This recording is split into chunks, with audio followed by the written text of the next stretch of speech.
우리 인간의 마음을 영원히 사로잡아온 신비로운 숫자가 있습니다. 단순히 숫자를 넘어 인류의 상상력과 믿음, 그리고 두려움까지 자극해온 그 숫자. 과연 성경 속 666은 어떤 비밀을 품고 있을까요?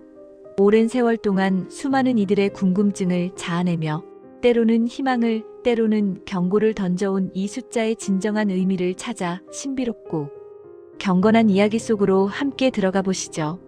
성경, 그 위대한 책의 마지막을 장식하는 요한계시록에는 이 숫자가 등장하여 많은 이들을 사색하게 만들었습니다.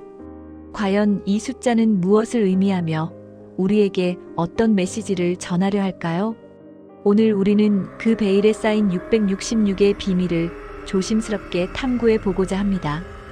요한계시록 13장 18절에는 이렇게 기록되어 있습니다. 지혜가 여기 있으니 총명한 자는 그 짐승의 수를 세어보라. 그것은 사람의 수니 그의 수는 666이니라. 이 구절은 수많은 해석과 논쟁의 중심에 서게 만든 핵심적인 말씀입니다. 짐승의 수, 사람의 수, 그리고 666. 과연 이 숫자는 단순한 숫자에 불과할까요? 아니면 그 안에 깊은 상징과 의미를 품고 있을까요? 성경은 우리가 이해하기 어려운 부분들을 종종 상징적인 언어로 표현하곤 합니다.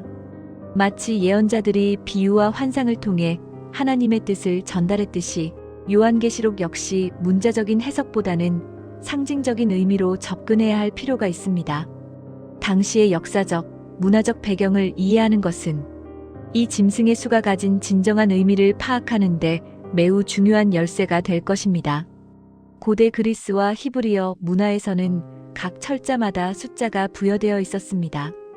이를 게마트리아라고 부르는데 사람의 이름을 숫자로 표현하거나 특정 단어의 숨겨진 의미를 파악하는 데 사용되곤 했습니다. 666을 게마트리아 방식으로 해석하려는 시도는 여러 학자들에 의해 이루어져 왔습니다.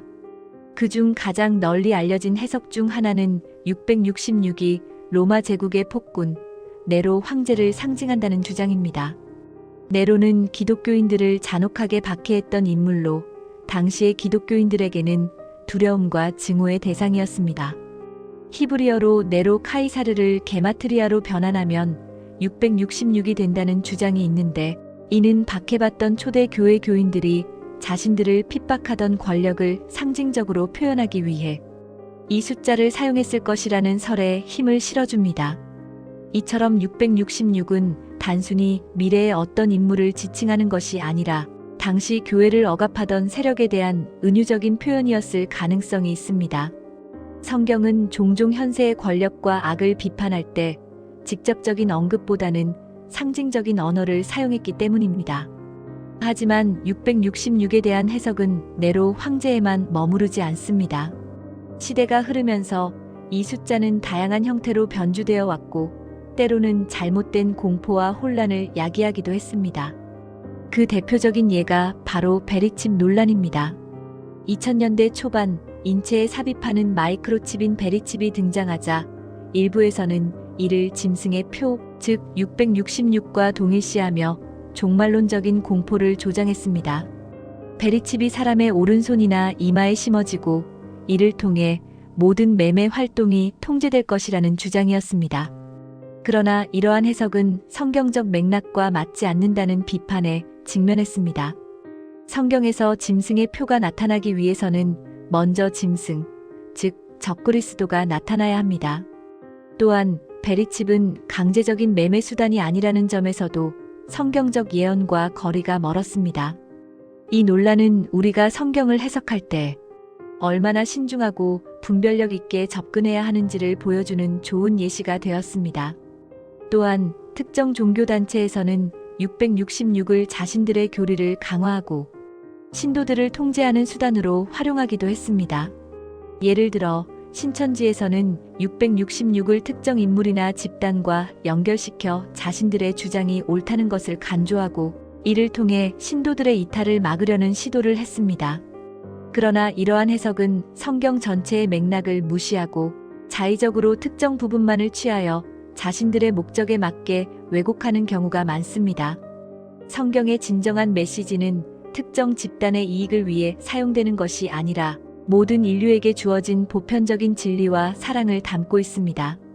그러므로 우리는 666과 같은 민감한 주제를 다룰 때 특정 단체의 주장에 맹목적으로 따르기보다는 건전한 비판적 사고를 가지고 성경적 근거와 역사적 배경을 철저히 검토해야 합니다. 그렇다면 666은 단순히 악한 존재를 상징하는 것 외에 또 다른 의미를 가질 수 있을까요? 성경에서 7은 하나님의 완전함과 창조의 완성을 상징하는 숫자입니다.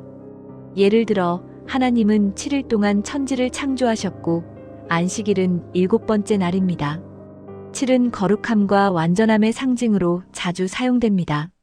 반면 6은 완전수 7에 미치지 못하는 숫자입니다. 이러한 관점에서 666은 하나님의 완전함에 이르지 못하고 오히려 불완전함과 인간의 한계를 상징하는 숫자라는 해석도 있습니다. 짐승의 수 666은 하나님의 신성한 질서와 완전함에 반하는 존재, 곧 인간의 탐욕과 불완전함, 그리고 하나님을 대적하는 악한 세력을 상징하는 것으로 볼 수 있습니다. 3번 반복되는 6은 그러한 불완전함과 악함이 극대화되었음을 의미하며 하나님에 대한 반역과 불순종의 상징으로서 짐승의 본질을 드러내는 것입니다.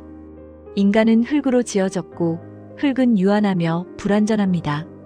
하나님의 형상대로 지어졌지만 죄로 인해 그 완전함에서 멀어진 인간의 모습이 6이라는 숫자에 담겨 있을 수도 있습니다.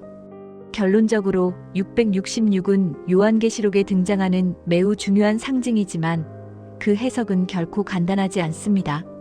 문자적인 접근보다는 상징적인 의미로 그리고 당시의 역사적, 문화적 배경을 고려하여 신중하게 접근해야 합니다. 네로 황제를 비롯한 악한 권력에 대한 상징, 인간의 불완전함과 한계, 그리고 하나님을 대적하는 세력을 의미하는 등 다양한 해석이 존재합니다. 하지만 중요한 것은 이 숫자가 우리에게 던지는 메시지가 무엇이냐는 것입니다.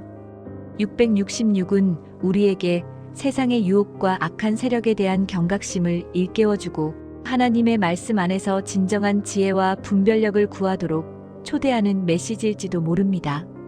우리는 섣부른 단정이나 공포에 휩싸이기보다는 성경 전체의 맥락 속에서 이 숫자의 의미를 겸손하게 탐구하고 건전한 비판적 사고를 유지하며 무엇보다 사랑과 진리의 가치를 추구해야 할 것입니다. 666의 비밀은 단순히 한 숫자의 의미를 넘어서 우리가 세상을 어떻게 바라보고 믿음을 어떻게 지켜나갈 것인지에 대한 깊은 질문을 던지고 있습니다.